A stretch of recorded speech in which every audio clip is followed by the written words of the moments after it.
हर थोड़े महीने के बाद इलेक्शन होना, ये भारत के गरीबों का फायदा है। इसमें नरेंद्र मोदी का पूरा गेम प्लान यही है कि नेशनल पार्टीज रहें और दूसरे तमाम रीजनल पार्टीज, छोटे पार्टीज हमेशा के लिए खत्म हो जाए। आप देखिए कि अगर नेशनल इलेक्शन होगा तो मुद्दा नेशनल होगा, रीजनल इलेक्शन होगा असेंबली का, विधानसभा का, तो रीजनल मुद्दा होगा। नरेंद्र मोदी ये चाहते हैं कि रीजनल मुद्दा कभी बने ही नहीं। इसको अगर डिस्क्राइब करना है, this is a solution in search of a problem. तो फिर अगर आप ये बोलेंगे भाई सिविल सर्विस काम नहीं कर रहा है, पुलिस काम नहीं कर रही है, निकाल दो। जुडिशरी में बहुत से केसेस पेंडिंग है, जुडिशरी को बंद कर दो, तो ये ऐसा नहीं हो सकता है। अच्छा, बीच में अगर सरकार गिर गई, क्या करेंगे आप? जब कभी भी चुनाव होता है, नरेंद्र मोदी पीछे हटते हैं। जनता के हित में कोई ना कोई फैसला लेना पड़ता है उनको। चाहे पेट्रोल की कीमतें कम हो जाती हैं, कुछ ना कुछ उनको किसानों को देना पड़ता है।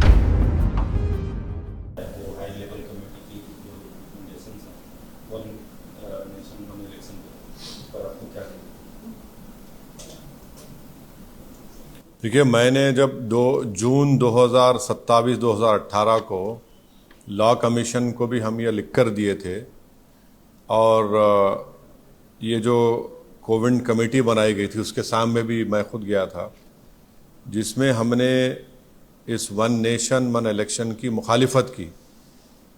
और हमारा मानना यह है कि this is a solution in search of a problem. इसको अगर डिस्क्राइब करना है, this is a solution in search of a problem.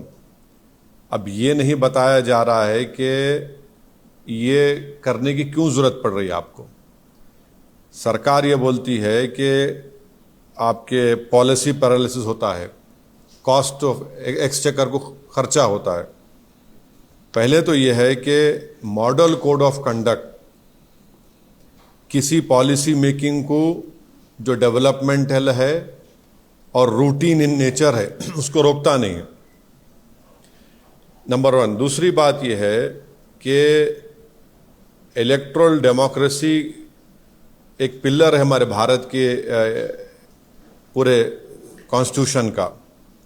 अब ये वीक कंसिडरेशंस पर अगर सरकार, मोदी सरकार ये कह रही है कि हमको एक पूरे इलेक्शन एक साथ करा देंगे हम, एडमिनिस्ट्रेटिव कन्वीनियंस, इकोनॉमिक वायबिलिटी, तो अगर कॉन्स्टिट्यूशनल रिक्वायरमेंट्स अगर फाइनेंशियल एडमिनिस्ट्रेटिव कंसिडरेशंस पे होगा तो ये तो अलग कॉन्सिक्वेंसेस होंगे, इसके एब्सर्ड कॉन्सिक्वेंसेस होंगे। तो फिर अगर आप ये बोलेंगे भाई सिविल सर्विस काम नहीं कर रहा है, पुलिस काम नहीं कर रही है, निकाल दो। जुडिशरी में बहुत से केसेस पेंडिंग है, जुडिशरी को बंद कर दो, तो ये ऐसा नहीं हो सकता है। इसीलिए ये जो वन नेशन वन इलेक्शन की बात नरेंद्र मोदी 2019 से कर रहे हैं, 2019 में जब उनको दोबारा कामयाबी मिली तो उस वक्त ऑल पार्टी मीटिंग हुई थी पार्लियामेंट की, लोकसभा की लाइब्रेरी में। उसमें तमाम पार्लियामेंट में जितने एमपीज थे, लोकसभा राज्यसभा, उनके पार्टी के लीडर्स को बुलाया गया। उस मीटिंग में मुझे अच्छी तरह याद है कि मेरी पार्टी और लेट हमारे जो सीपीएम के लीडर सीताराम येचुरी, हमने इसकी मुखालिफत की थी। तो नरेंद्र मोदी का पूरा गेम प्लान यही है कि नेशनल पार्टीज रहें और दूसरे तमाम रीजनल पार्टीज, छोटे पार्टीज हमेशा के लिए ख़त्म हो जाए। आप देखिए कि अगर नेशनल इलेक्शन होगा तो मुद्दा नेशनल होगा, रीजनल इलेक्शन होगा असेंबली का, विधानसभा का, तो रीजनल मुद्दा होगा। नरेंद्र मोदी ये चाहते हैं कि रीजनल मुद्दा कभी बने ही नहीं। इलेक्शन होगा, अगर हैदराबाद पार्लियामेंट का इलेक्शन होगा तो जाहिर है दिल्ली में जो भी जीत कर जाएगा क्या करेगा। असेंबली का तेलंगाना का इलेक्शन होगा तो भाई आप किसान को क्या देने वाले हैं, हाँ, आप कितने सोशल वेलफेयर के स्कूल्स खोलने वाले हैं, आप हैदराबाद के डेवलपमेंट के लिए क्या करेंगे। तो बीजेपी यही चाहती है कि ये वन नेशन वन इलेक्शन करवाकर रीजनल पार्टीज को कमजोर करके रख दिया जाए। और ये बार बार इनका आर्गुमेंट है कि नहीं, हर थोड़े दिन का इलेक्शन हो रहा है। हर थोड़े महीने के बाद इलेक्शन होना, यह भारत के गरीबों का फायदा है। इसमें फायदा क्यों है बता रहा हूं मैं आपको।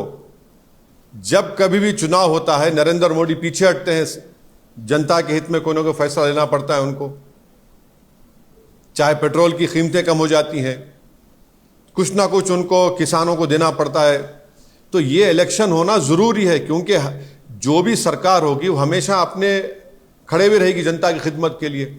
अगर आप 5 साल के बाद पूरा चुनाव कराएंगे तो जनता का जो वोट का बार्गेनिंग पावर है हमेशा के लिए खत्म हो जाएगा।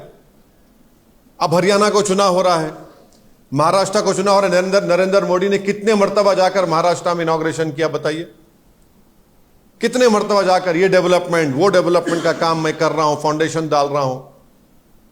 तो ये इससे भारत के गरीब मतदानों का, स्टेट्स का बहुत बड़ा नुकसान होगा।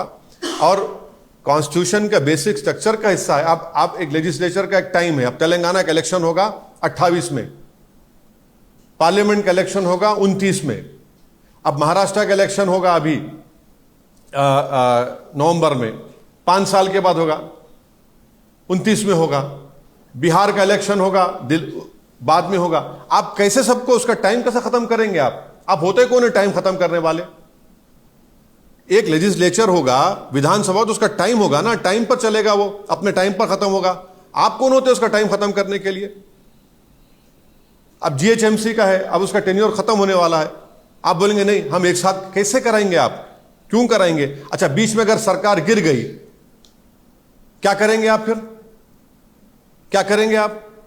तो ये भारत के जमहूरियत के लिए, भारत की फेडरलिज्म के लिए, भारत के संविधान के बेसिक स्ट्रक्चर के लिए ये ठीक नहीं है, और गरीब जनता के लिए ठीक नहीं है, किसानों के लिए ठीक नहीं है, युवाओं के लिए ठीक नहीं है। पैसे तो हर इलेक्शन के लिए अलॉकेट होते हैं ना। विधान अब बिहार का या हरियाणा का हो रहा है, उसके लिए कश्मीर का हो रहा है तो पैसे अलॉट हो रहे हैं, महाराष्ट्र का होगा पैसे अलॉट होंगे, और फिर उसके बाद झारखंड का होगा पैसे अलॉट होंगे। तो ये नहीं, ये देखिए, कॉन्स्टिट्यूशन जो है ना, आप एडमिनिस्ट्रेशन को, कॉन्स्टिट्यूशन की जो स्कीम है, आप ये नहीं बोल सकते नहीं पैसे बचाने का। पैसे बचाना तो फिर कल कोई उठ के बोलेगा पुलिस को बंद कर दो, आईपीएस को, कोई बोलेगा कोर्ट में इतना पेंडिंग है। कन्वीनियंस के ऊपर ये सब नहीं करेंगे ना। कॉन्स्टिट्यूशन चलेगा तो कॉन्स्टिट्यूशन प्रिंसिपल्स के ऊपर चलेगा। तो बेसिकली नरेंद्र मोदी सिर्फ, क्योंकि बीजेपी की आइडियोलॉजी आरएसएस की हमेशा ही रही है कि वो रीजनल पार्टीज को नहीं चाहते, इसीलिए वन नेशन वन इलेक्शन का एक मार रहे हैं तुग्गा। हम तो इसकी मुखालिफत किए हैं और मुखालिफत करेंगे, अपोज करेंगे।